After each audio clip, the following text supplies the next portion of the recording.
When I was a kid, they said I was retarded. They stood me in the corner with a dunce cap. People know what a dunce cap is. And if I turned around, they put me in the closet. Kept me there 4, 5, 6 hours. I urinated on myself until my parents came to pick me up.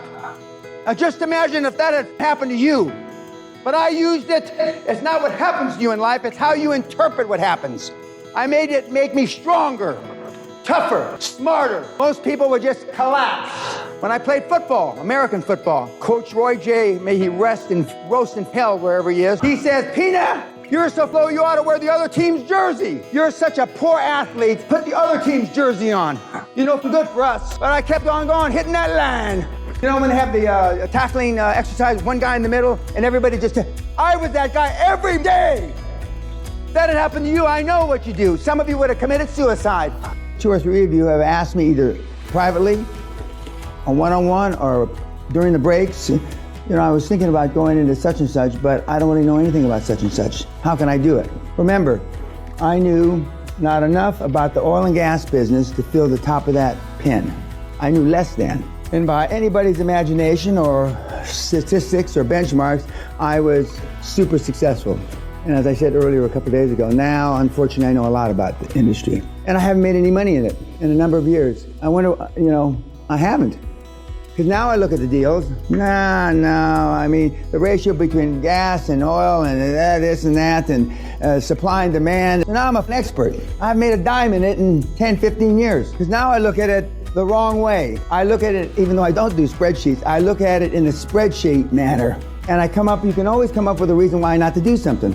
And the best advice I've ever given anybody is just do it. We take too much time procrastinating.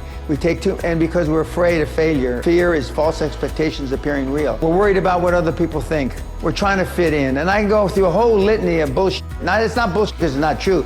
Litany of stuff why you are where you are because you just didn't do it. You didn't want to make a mistake. You got a mortgage. You got 2 ex-wives. Dad's got Alzheimer's. Your mother's got emphysema, spitting up blood. I can go on and on and on and on. But the bottom line is, if you had 15 years ago you had just done it, 10 years ago you had just done it, 5 years ago if you had just done it, 6 months ago if you just done it, you probably wouldn't be in the position you're in now. So I'm saying no matter what your age is, it's still time to just go out and do it. Most of you have not attained material wealth because you've stayed in your comfort zone. Every family has an aunt, an uncle, a grandfather that went out and lost a family fortune, right?